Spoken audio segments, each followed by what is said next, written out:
Sir अभी 3 airport जो है अडानी को देने की कवायद की जा रही है।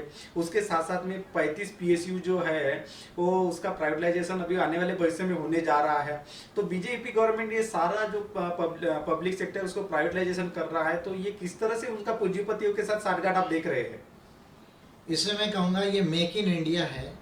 Make in India for Adani, Ambani, Mittal, Tata, ये प्रोजेक्ट है। Make in India for Ambani, Adani, Mittal, Tata and all this fellows. जो हरून की रिपोर्ट आई है, हरून रिपोर्ट ये कह रही है कि 953 परिवारों के पास देश के जीडीपी का 26% से ज़्यादा जो पैसा है, वेल्थ है, वो 953 फैमिलीज के पास में है।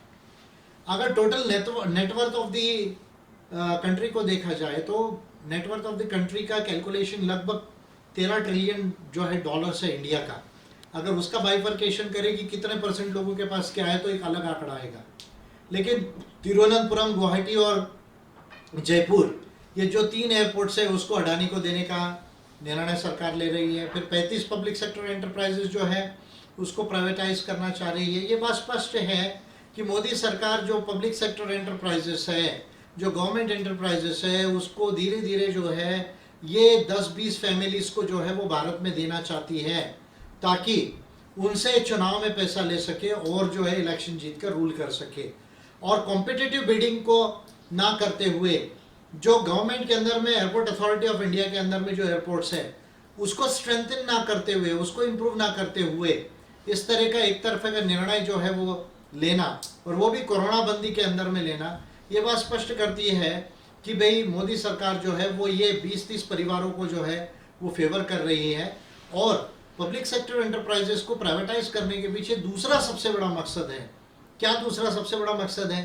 कि जो ओबीसीज का, एससी एसटीज का जो रिजर्वेशन है, वो रिजर्वेशन